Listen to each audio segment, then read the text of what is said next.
Bonjour et bienvenue sur Ecomap, le site où on parle d'échographie réelle et pratique, issue directement d'une consultation de médecine générale.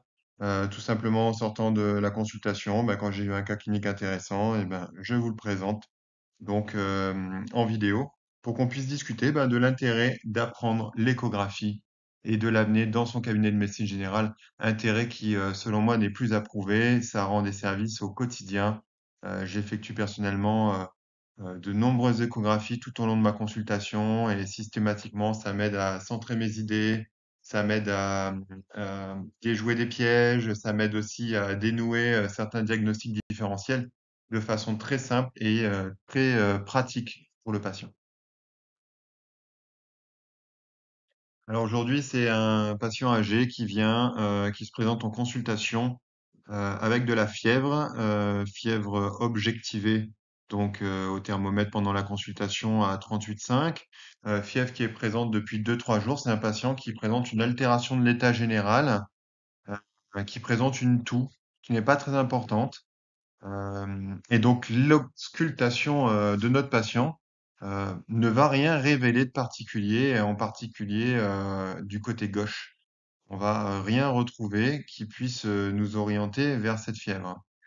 Lors de l'examen échographique, puisque le patient présentait quand même une tachycardie à 110, associée à une fièvre, une relative dyspnée et une altération de l'état général, euh, j'avais décidé de faire une échographie pendant la consultation et voilà ce qu'on retrouve au niveau axillaire gauche. Donc, pour ceux qui connaissent l'échographie pulmonaire, c'est simple, hein. Pour les autres, il s'agit en fait d'un rideau de pluie, on va dire. Hein, on peut appeler ça un rideau de pluie. C'est un ensemble de lignes B très rapprochées, extrêmement rapprochées. Hein, on voit ici qu'elles atteignent le bas de l'image. Elles sont tellement rapprochées qu'elles donnent une image qu'on va appeler de poumon blanc échographique. Euh, voilà, donc rideau de pluie, poumon blanc échographique, ligne B. Tout le reste de l'examen du patient au niveau échographique était normal, sauf cette zone axillaire très localisée, qui présentait donc cette image donc blanchâtre du poumon et ici une plèvre déjà visuellement irrégulière.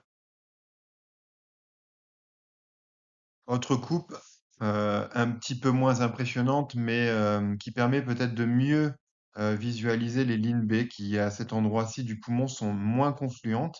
On est toujours en axillaire gauche, mais à un autre endroit, probablement l'espace intercostal du dessus ou du dessous. Donc, vous voyez toujours notre ligne pleurale qui est irrégulière et nos lignes B qui sont en fait représentées à l'image comme des faisceaux laser fins, verticaux, mobiles avec la plèvre et qui atteignent en bas le bord de l'image. Ça, c'est très important pour pas tomber dans le piège des lignes Z. Donc ici, nous avons des lignes B. Alors l'étude de la plèvre en haute fréquence va nous déjà nous permettre de voir en haute fréquence toujours ce rideau de pluie, hein, ce rideau de pluie qui ne devrait pas être, puisqu'on ne devrions avoir des lignes A à cet endroit-ci et non pas des lignes B. Et puis surtout, on va pouvoir analyser donc notre plèvre qui est très irrégulière. On appelle ça le shred sign. Shred sign qui est en fait une interruption brutale de la ligne pleurale, le plus souvent à la perpendiculaire. Vous voyez ici, dans le shred sign, vous allez toujours avoir un côté perpendiculaire et un côté en marge d'escalier, qui va être en pente plus douce. Donc ce shred sign, donc, qui en fait est une zone sous-pleurale de condensation pulmonaire. Alors en dynamique, hein, toujours beaucoup plus impressionnant l'échographie en dynamique, en statique, hein. D'ailleurs, on se fait toujours son avis sur du dynamique avant d'imprimer nos images. Donc vous remarquez ici assez simplement donc ce rideau de pluie, hein, ce poumon blanc échographique avec nos lignes B que vous voyez qui sont donc mobiles, qui sont fines en rayon à laser et qui atteignent le bord de l'image.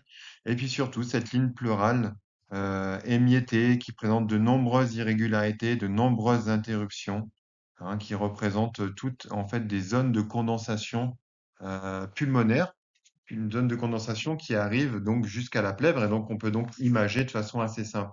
Alors ce tableau clinique où le patient ne présentait donc qu'une seule zone axillaire de poumon blanc échographique associée donc à un shred sign, c'est un patient qui était fébrile qui présentait une petite toux, une altération de l'état général depuis plusieurs jours. Et ben, c'est en fait un tableau clinique de pneumopathie. Et vous voyez qu'en fait, l'auscultation n'avait pas permis de mettre en évidence de foyer de crépitant.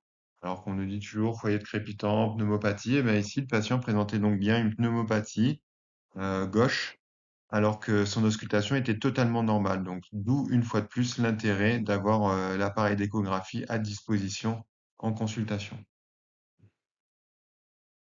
J'espère que ce cas clinique pratique vous a plu. Donc, vous avez pu découvrir ou redécouvrir donc un poumon blanc échographique, un signe du rideau de pluie, hein, avec aussi donc un shred sign absolument typique en haute fréquence, voilà, qui signait chez ce patient donc une pneumopathie gauche, alors que l'auscultation était totalement claire. Allez, je vous dis à très bientôt pour une prochaine vidéo sur ECOMAP. Bye.